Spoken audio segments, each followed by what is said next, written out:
Hi class, today's lesson will be compound interest. So when money is deposited into a savings account, the bank pays the customer a percentage of interest. In this situation, we're looking at compound interest. And so compound interest is interest that is calculated at regular periods and added to the principal for the next period.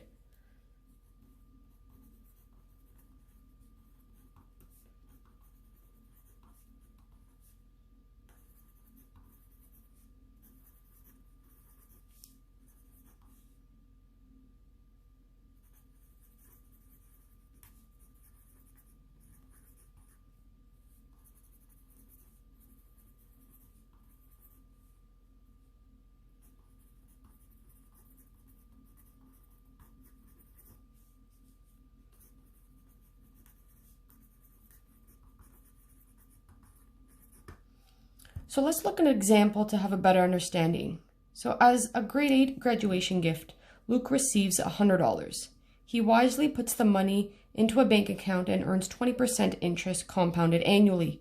Complete the table to show how he has in the account at the end of grade 12. So let's just notice a few things about our chart. So we have our time, which is in years. We have our interest. Let's actually calculate interest now, remembering that it's 20%, but when we work with interest, it's never as a percentage, but as a decimal. So we're going to take our 20% divided by 100 will equal 0.2 as a decimal. After we calculate interest, we will add it to our principal to get us our amount. So let's start. So in 0 years, Luke doesn't earn any interest because there isn't any money. So 0 interest in 0 years, but at the end of the year, he deposited the $100. Now at the start of year 1, he will have $100. And keeping that $100 in the account by the end will earn him 20%. So how much is 20% of 100? So we calculate that 100 times 0.2. If you use a calculator, that is $20. So at the end of year 1, how much money will he now have in his account? He will have 100 plus the $20 of interest for a total of $120 at the end of year 1. Well, year 2, he will start with $120 in the account. Times that by 0.2 because he's going to keep it there for a year. And so he'll earn the 20% interest. So if we did 120 times 0.2, he'll earn $24 of interest. So we take our 120, what we started with at the beginning of the year, plus our $24 of interest. So by the end of year 2, he will have $244. That's the balance that will start in year 3. So 144 times 0.2%. 144 times 0.2 is $28.80. So we'll add our starting balance and our interest. So 144 plus 28.8. So 144 plus 28.8 is $172.80. Now this is our 4th year. So now this is in grade 12. So at the beginning of grade 12, he will have $172.80 in his account. He will save it for the year and earn the 20% interest. So 172.8 times 0.2 is $34.56.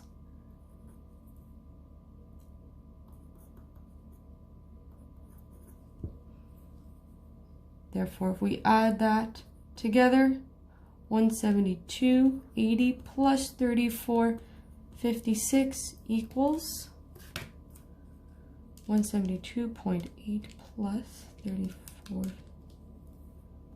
$207.06. So at the end of 4 years, so at the end of grade 12, this $100, he would have earned $207.06.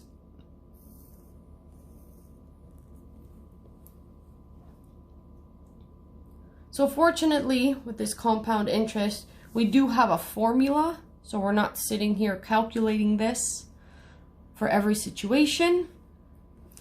So one thing to note, compound interest is quoted as an annual rate with a given compound frequency. So interest, when given as a percent, is always with respect to a year. And in our first example, interest was compounded annually. But in other situations, interest can be compounded more times within a year. So we also have to change our interest per period. So let's take a look. The table below shows the number of times interest payments are compounded yearly with each frequency. So these are some key words to look for in a problem, because this will tell us how many times the interest is being compounded. So annually, how many times are we compounding interest here? This happens just once. Semi-annually, interest will be compounded 2 times a year, so every 6 months. Quarterly is 4 times. Bi-weekly is 26. There's 26 weeks in a year. Weekly, there's 52 weeks in a year, and daily would be 365. So interest can be calculated, rather compounded at these different frequencies. So our formula for compound interest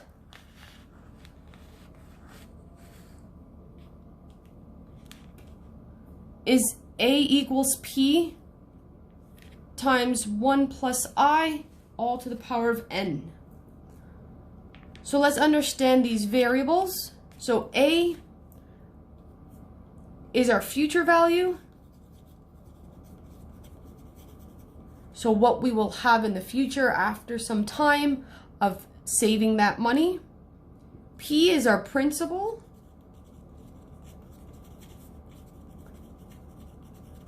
So what are we depositing, or what are we borrowing for that one time? I is interest. So it's our interest rate divided by compounding periods.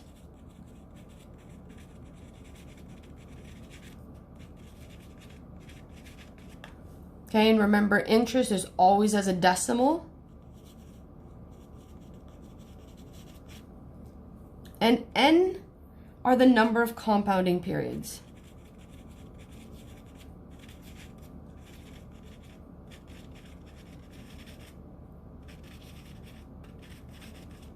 So number of compounding periods in total. So let's look at some examples. So if we look at the back question, Tom has $4,000 to invest in a compound interest account for 6 years. He has 3 options. Which should he choose? So option A is 8% compounded annually. So annually is 1 time.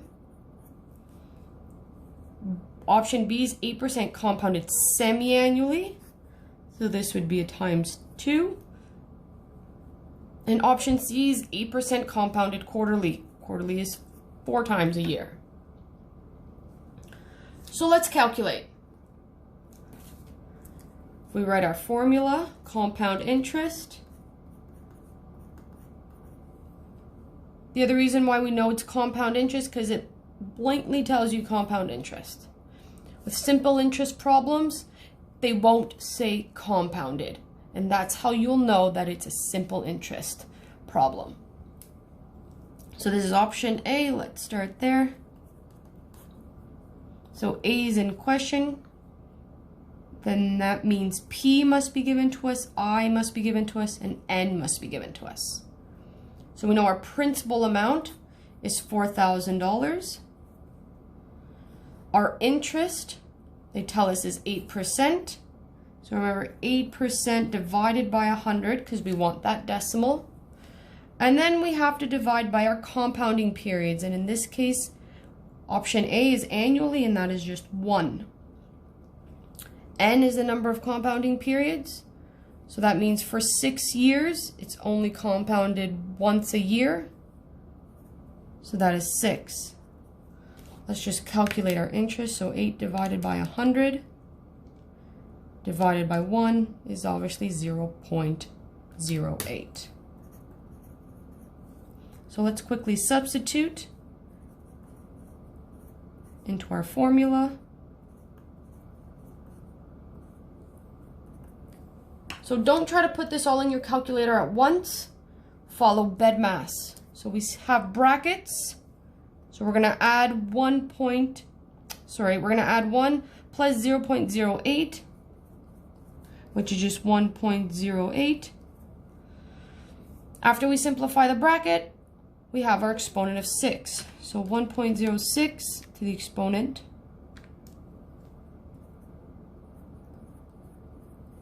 So we're going to keep 4 decimal places, so 1.5868. And we have to round the 8 to a 9 because of 7. So 15867. Last step is to multiply 4,000 times 1.5867 is 6,346 and 80 cents. So that is how much we will make in 6 years at 8% for option A.